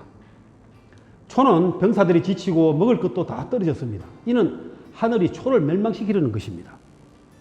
이 기회를 쫓아가 취하느니만 못합니다. 지금 놓아주고 치지 않는다면 이런 경우를 일러 범을 길러 스스로 후환을 남기는 것이라고 합니다. 이렇게. 이걸 양호유환이다. 범을 길러가지고 후환을 남기는 것이다. 이렇게 이야기합니다. 그래서 이 한왕 보고 가서 뒤통수를 치자. 항우의 뒤통수를 치자. 유방이고 이제 이렇게 부하들이 이야기를 합니다. 그런데 뒤통수를 치러 갑니다. 자, 갔는데 된통 당합니다. 그래도 이게 항우가 아무리 배가 고파도 항우는 항우입니다. 항우의 그 전투 실력은 대단하죠. 여기서 보면 이제 이 고릉이라는 데서 이제 항우가 여기서 쭉 나누기 해놓고는 항우가 이쯤 가니까 치러 갔는데 여기서 대통 역공을 받아가 유방이 아주 위태로우십니다. 그럼 유방이 어떻게 하느냐? 한신하고 여기에 있는 팽월, 그리고 여기에 있는 영포 이런 데를 다 불러 모읍니다. 불러 모으는데 제후들을 각자 있는 사람을 불러 모으면 처음에는 오라니까 안 옵니다. 자기 자리에서 안 움직일 생각이 없습니다. 그래가지고 너 땅을 다 봉해 줄 테니까 와라 하니까 그때서 오게 되는 거죠. 오가지고 이 해하에서 다시 이제 항우를 서로 둘러쌉니다. 항우를 이 해하 땅에서 둘러쌌는데 이 해하가 이제 유명한 이 사면초가라는 말이 여기서 나옵니다. 그러니까 이 해하에 가서 이제 또 책사들의 조언을 받아가지고 초나라 출신 병사를 불러가지고 초나라의 노래를 부르게 합니다. 이 포위를 해놓고는. 그 초나라 노래를 온 곳에서 초나라 노래가 나오니까 이걸 사면초가입니다. 그야말로. 사면에서 초나라의 노래가 들린다. 항우의 병사들은 주로 이제 초나라 병사들이죠. 초나라 사람들이니까 초나라의 노래가 쉽게 말하면 우리가 중공군들한테 둘러싸였는데 중공군들이 아리랑을 노래를 부르는 겁니다. 예? 황당하죠? 그러니까 우리 이 지역에 있는 모든 초나라 사람들이 이미 저쪽에 항복을 했구나 하는 그 위기를 느끼게 되는 거죠. 그래서 이제 이 항우가 이렇게 이야기를 합니다. 항왕의 군대는 해하에 방해봉을 구축했지만 병사는 적고 양식은 다 떨어졌고 항군과 제후군에 몇 겹으로 포위당했다. 밤이 되자 항군의 사방에서 초나라의 노래가 들려왔다. 항왕이 크게 놀라며 말했다. 항군이 이미 초를 손에 놓았단 말인가? 어찌 저리도 이리도 초나라 사람들이 많단 말인가? 항왕은 밤중에 일어나 주막에서 술을 마셨다. 이게 이제 자기를 병사들은 이제 지치고 배는 고프고 이렇게 돼 있는데 초나라 노래가 저렇게 들려오니까 이 심란한 거죠. 그러니까 이게 뭔가 이제 운명이 다 있구나 하는 걸 깨달은 거죠. 그래가지고 이제 항우가 이 노래를 부릅니다. 해하가라는 아주 유명한 노래입니다. 이거 옛날에 우리가 저 한문이라는 거 배울 때 한문 안에 책에 나왔기 때문에 이게 달달 외웁니다. 힘은 산을 뽑고 그 역발산입니다. 힘은 산을 뽑고 기계는 세상을 덮었건만 때가 불리하니 추도 달리려 않는구나. 추가 뭐냐면 이 오추마입니다. 오추마 말. 추가 아주 까만색의 말인데 이 항우가 전쟁터에 항우가 키가 9척이고 이 엄청난 장사기 때문에 이 항우를 견딜 수 있는 말이 어렵습니다. 이게 천리마 아주 대단한 말입니다. 이 추도 달리려 않는구나. 추가 달리려 않으니 이를 어찌할 거냐. 우여 그대는 또 어찌할 거냐. 우는 누굽니까? 우희입니다. 우희. 자기가 이 전쟁터에 계속 데려다니는 자기의 애처별 본처가 없으니까 처별하기도 그런데 이 자기의 첩입니다. 이 우희 내가 너를 또 어찌할 거냐 하고 애타게 이렇게 이야기를 합니다. 그러니까 이 우희가 슬프지 않습니까? 이 눈물도 흘리고 이래야 되는데 이 점에서는 그럼 여러분 눈물 흘리기 기회를 한번 더 드리겠습니다. 그래 우희가 이렇게 몇 번이고 노래하니 우민이 이제 하답을 하고 항왕이 눈물을 흘리며 울자 좌우 모두가 눈물을 흘리며 차마 고개를 들어 서로 쳐다보지를 못했다. 이렇게 사기에 이렇게 기록해 놨습니다. 그래 이 이제 우민이 답을 해야 될 거 아닙니까? 이 이제 춤을 추면서 또 노래를 합니다. 이 화해하가입니다. 이것도 이제 이런 비석까지 있을 정도로 아주 대단히 명문입니다. 하늘의 군사는 이미 초땅에 들었고 사방에는 초나라 노래소리. 대왕의 의기가 다하였으니 천첩이 어찌 살아남기를 구하리요. 이렇게 나옵니다. 한병기약지요 사면초가 성 대왕 의기진 천첩 하료생 이렇게 이제 이면 화해하갑니다. 이런 노래를 부르는 이걸 뭐라고 합니까? 이런 극이 있습니다. 이걸 패왕별이라는 패왕이 우희와 헤어진다 이런 뜻입니다. 패왕별이라는 유명한 영화도 있죠. 장궁정이 자살한 장궁정이가 주인공으로 나왔던 그런 영화입니다. 이 아주 지금도 중국의 경극이 이 패왕별이가 지금도 아직까지 나옵니다. 이 애절한 장면이 장면이 아주 끝에 가면은 중국 사람들은 그걸 보고 우리는 보니까 뭐 이상한 소리 에 하고 소리를 내니까 이상하게 들리는데 중국 사람들은 아주 감동을 주는 모양입니다. 자, 그래서 이제 해하에서 도저히 안 되겠다라고 해가지고 이 우희가 스스로 자결 한다는 이야기도 있고 항왕이 우희를 죽였다는 이야기도 있습니다. 일단 이제 우희는 여기서 죽습니다. 해하에서. 그러고 이 항왕은 이제 탈출을 합니다. 해하에서. 800명의 강동자재를 이끌고 8,000명을 데리고 넘어왔다가 이제 800명만 데리고 달아납니다. 어디로 달아나면 이 해하에서 이 오강으로 달아납니다. 그래 오강이라는 데가 또 이제 항우가 죽은 그 유명한 장소고 거기 가보면 또 항우를 기리는 여러 가지 오강정이라든지 이런 유물들이 있습니다. 오강을까지 갑니다. 오강에 가서 이제 뭐라고 이야기하냐면 이렇게 이야기합니다. 내가 군사를 일으키고 지금 8년이 되었다. 군사를 일으키고 8년이 되었다. 몸소 70여 차례의 전투를 벌여서 맞서는 자는 격파하고 공격하면 굴복시켜서 패배를 모른 채 천하의 패자가 되었다. 진짜 진 적이 없이 이렇게 지금까지 이기기만 하고 왔습니다. 그런데 지금 이렇게 공공한 처지에 몰렸으니 이는 하늘이 나를 망하게 하려는 것이지 싸움을 못한 죄가 아니다. 자기가 싸움 못한 죄가 아니다. 자기가 지금까지 그래 이겼으니까. 오늘 정말 결사적으로 제군들을 위해 통쾌하게 싸워서 반드시 3번 승리를 거둘 것이다. 제군들을 위해 포위를 뚫고 적장을 베고 깃발을 쓰러뜨렸어. 하늘이 나를 망하게 하려는 것이지 싸움을 못한 잘못이 아님을 제군들이 알게 하리라. 이 비장하게 이렇게 연설을 합니다. 그래가지고는 이제 또 다 싸웁니다. 100수십 명을 죽인 다음 다시 그 기병들과 합류하니 기병 둘만 사망했을 뿐이었다.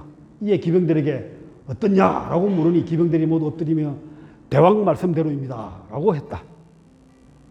어떻습니까? 800명밖에 안 되는데 그 수십만이 되는 병사들 앞에 가지고 이제 아예 싸웁니다. 그래가지고 자기가 들어가서 100수십 명을 죽이고 다시 또 해가지고 내가 어땠어? 하고 묻는 겁니다. 그러니까 병사들이 역시 말씀하신 대로입니다. 이렇게 이야기하는 거예요. 제가 처음에 항우는 하여라는 말을 잘 썼고 유방은 여하라는 말을 잘 썼습니다. 여기 보면 하여라는 말이 여기 있죠. 하여가 어때? 하고 묻는 겁니다. 자기가 뭘 해놓고 내 말이 어때? 이렇게 묻는 겁니다. 여하라는 말은 어떻게 하면 좋아? 어찌해야 돼? 하는 거 묻는 겁니다. 말은 똑같으면 순서가 바뀐 거죠. 유방은 자기가 잘 모르니까 싸울 줄도 모르고 잘 모르니까 어떻게 하면 좋아? 어때야 돼? 라고 이래 부하들에게 묻는 겁니다. 그 차이가 두 사람들의 운명을 갈라놨습니다. 여하와 하여.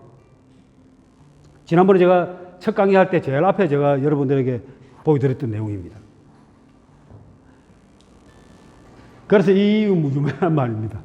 천지망하 비전지제라. 하늘이 나를 망하게 하는 것이지 내가 싸움을 잘못해서가 아니다. 어떻게 생각하십니까? 일본 전산이라는 그 회사의 CEO가 쓴 책이 그런 말이 있죠. 하늘에서 눈이 내리더라도 내 책임이라 생각하라. CEO의 그 말입니다. 하늘에 눈이 내리더라도 내 책임이라 생각하라. 우리가 왜 하늘에서 눈이 내리는 거야? 라고 불평하지 말라는 이야기입니다.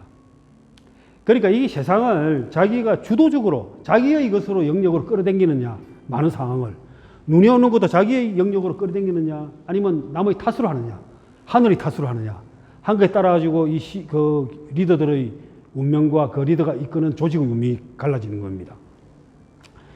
그래 이 항우의 이 보면은 하늘을 원망하고 있는 거죠. 자기가 그리 잘 싸우고 한 번도 진 적이 없는데 이 하늘은 지금 나를 버린 거야. 하늘은 나를 버렸어. 내가 잘못 싸워서가 아니야. 내 실력이 없어서가 아니야. 하는 그런 원망을 합니다. 자, 이 보면 맹자, 노노, 중용에 이런 말이 다 있습니다. 군자 불은천이요 불우인이다. 군자는 하늘을 원망하지 않고 남을 탓하지 않는다. 다 자기의 책임이라고 여기는 겁니다. 그러니까 이 맹자나 노노나 중용의 가르침과 그 항우의 태도는 다르죠. 또 이런 말도 있습니다. 군자는 자신을 탓하고 소인은 남을 탓합니다. 군자 구적이요 소인은 구제인이라. 군자는 자기에게서 이유를 묻고 소인은 남에게 남 탓을 하는 겁니다. 또 이런 말도 있습니다. 이 중용에 이런 말이 있습니다. 활쏘기는 군자와 비슷한 점이 있다. 관역을 마치지 못했으면 관역의 책임이 아니고 자기 자신의 책임이다. 관역은 그 원인을 자신에게 알아봐야 된다. 내가 힘을 적게 썼는지 방향을 잘못 잡았는지 자기에게 알아봐야 된다. 그래서 이걸 방구적이라고 합니다. 방구적이. 되돌아서 자기 자신에게 모든 것을 물어봐라. 자기 자신에게 책임을 져야 된다.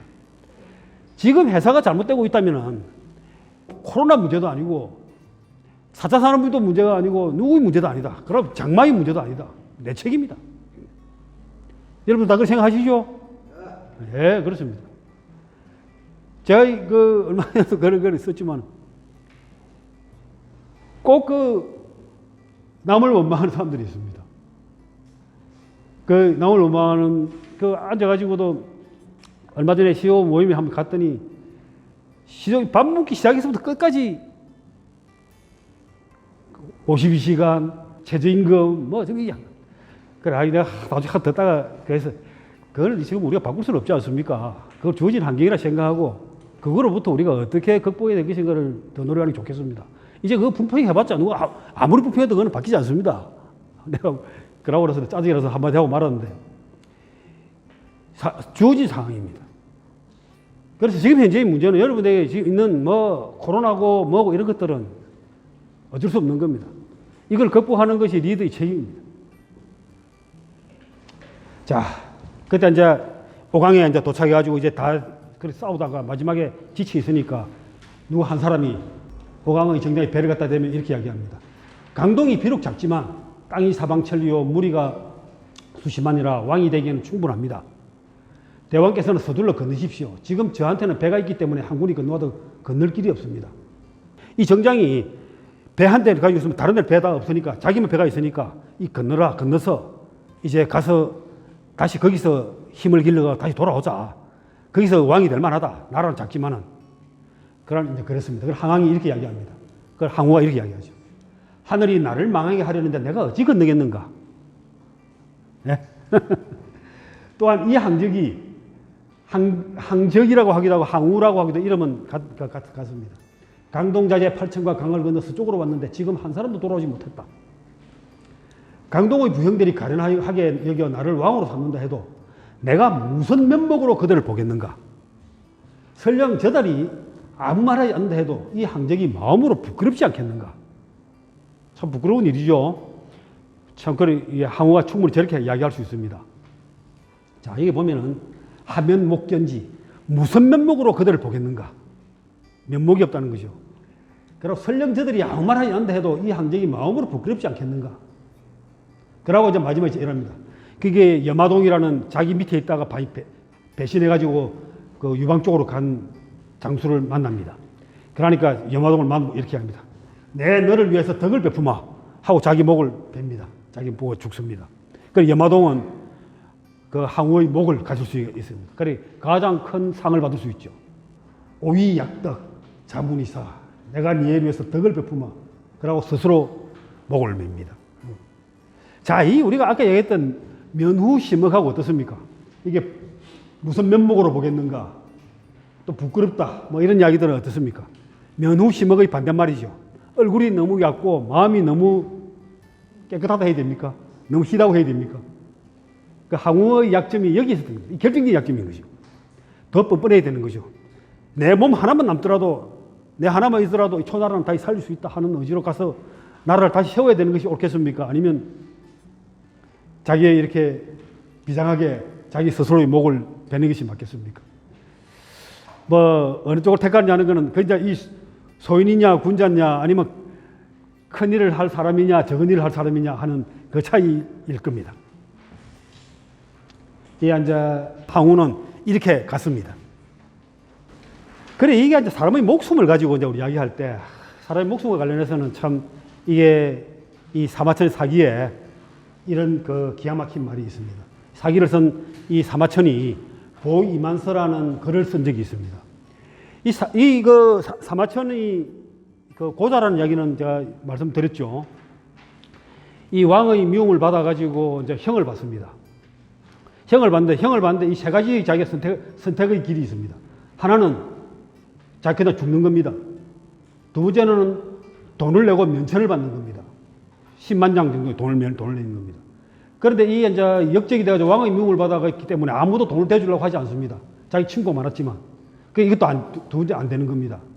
그래서 결국 할 수 있는 것은 죽느냐 또 아니냐 마지막 하나 남은 게 있는데 마지막 하나 남은 게 뭐냐 하면은 궁형입니다. 궁형.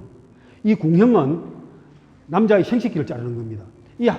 그 사마천의 그 그림들을 이래 나온 걸 보면은 수염이 없습니다. 또 내시와 같습니다. 이 궁형을 받았기 때문에 그렇습니다. 궁형은 생식기를 자릅니다. 생식기를 자르고 나서 그 오줌구멍에다가 이 거위의 깃털을 꽂아놓고 이 누에를 기르는 방에다가 이 보름 동안을 놔둔다고 그럽니다. 그러면 이제 그 따뜻한 데 놔둬야 체온이 떨어지지 않으니까 그렇게 해서 이제 낫게 되고 거위의 깃털을 꽂아놓는 오줌구멍이 막히지 말라고 그런 겁니다. 그래가지고 살아남는 확률이 20-30%밖에 안 된다는 겁니다. 대부분 죽는 겁니다. 그게 감염이 돼가지고. 그렇게 해서 살아남았습니다. 그럼 왜 그런 치욕을 당하고, 우리 남자라면 어떻게 해야 됩니까? 차라리 죽었으면 죽었지, 그 짓을 못하겠다. 이렇게 할 수도 있습니다. 차라리 죽음을 택하는 경우가 그 당시에도 더 많았을 겁니다. 그렇지만 그 사람 살아남았습니다. 사무총이 왜 살았느냐? 이 사기라는 것을 쓰기 위해서, 역사의 썰을 쓰기 위해서였습니다. 그래가지고 이 사람은 그렇게 살아남아가지고 이 가설을 썼습니다. 그래 쓰면서 내가 왜 살아남아야 되느냐를 설명하는 자기 친구인 이만이라는 사람에게 그 자기가 살아남아야 될 이유를 이렇게 편지를 써서 보냅니다. 그 내용 중에 이런 말이 나옵니다. 여러분 한번 너무나 기가 막힌 말이기 때문에 이런 말이 있습니다. 인고유일사 혹중우태산 혹경우 홍모 용지 소추이야 이런 말씀입니다. 사람은 누구나 한 번 죽는다. 인고 유일사. 사람은 누구나 한 번 죽는다.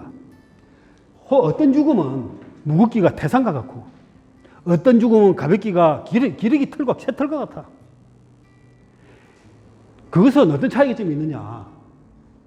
자기의 목숨을 사용하는 방법이 다른 것이다. 사용하는 뜻이 다른 것이다. 항우는 자기 목숨을 태산같이 썼습니까? 깃털처럼 썼습니까?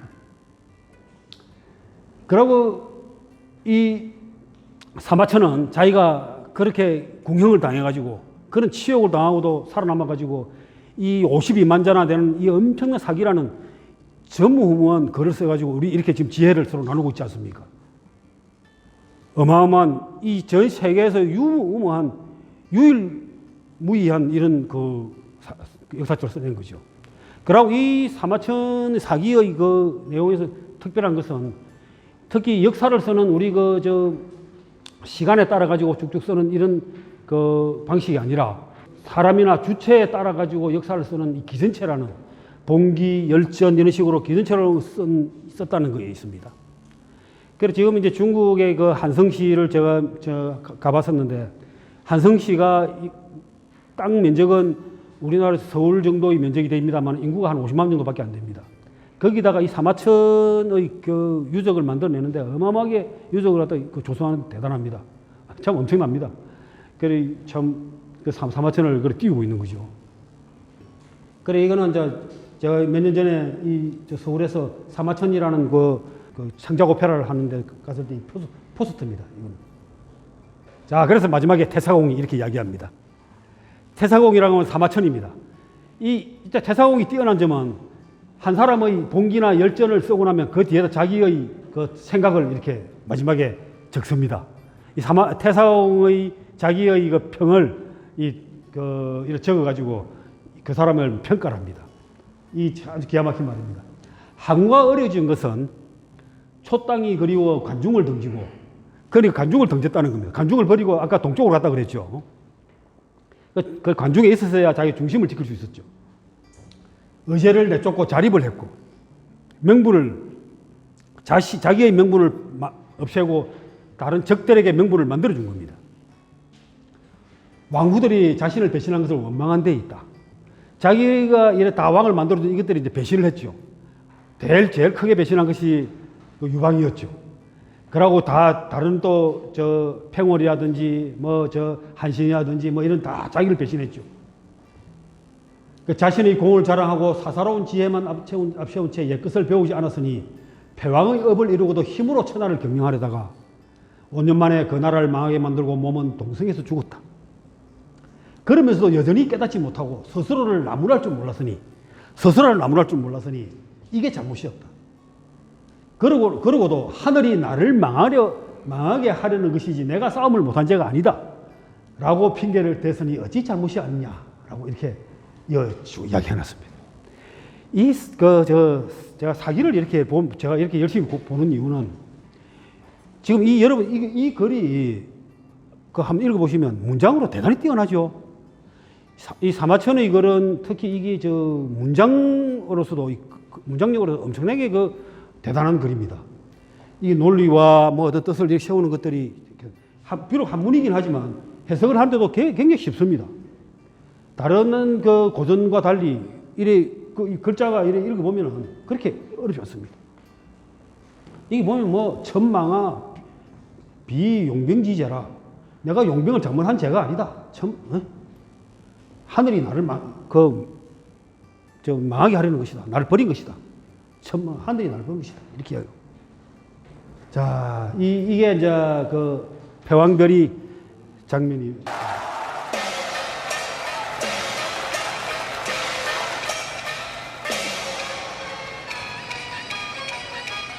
이 장국경입니다. 장국경이가 이제 여기서 성적 아이덴티티가 좀 헷갈리게 나오는데 실제 자기 삶도 그랬습니다. 그래서 그 때문에 아마 자살을 한 것 같습니다.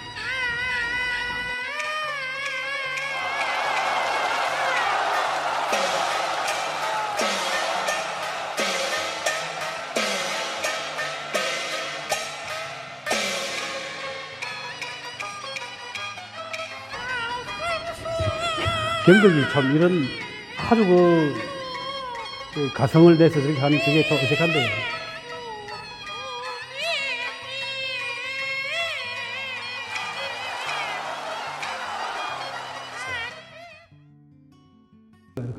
자, 근데 이게 이제 두목이라는 당나라 때 시인입니다. 이 제5강정이라는 오강정에서 저 시를 지었습니다. 이게 이제 성패란 병가에서 기약할 수 없는 일이다. 성패, 병가, 사불기. 부끄러움을 안고 치욕을 참는 것이 사나이지. 부끄러움을 안고 치욕을 참는 것이 사나이지. 강동의 자제에 준재가 많으니 흙먼지 말아 일으키며 돌아올지 어찌 알겠나. 이게 보면은 건토중래 미가지라는 말이 있습니다. 흙먼지를 말아 일으키면서 되돌아온다고 건토중래 한다는 이야기 많이 들어보셨죠? 그 말이 여기서 나오는 말입니다. 이 두목이라는 시인이 이 오강에 그 정자가 있는 모양입니다. 그 정자에 가서 보고 이 항우를 기리면서 이런 시를 썼습니다. 굉장히 유명한 말이죠. 성패라고 하는 것은 전쟁에서 전쟁하는 사람에서 어떻게 기약을 미리 예측할 수 없는 일이 아니냐. 부끄러움을 안고 치욕을 참는 게 그게 사나이 남자지. 남아라는 것이. 남아지. 시, 남아. 강동의 자제에 사람들이 뛰어난 인재가 많으니까 근토중래하면서 돌아올 수도 있지 않겠는가. 그렇게 아까 그렇게 쉽게 죽어버리면 되는가 하는 이야기입니다.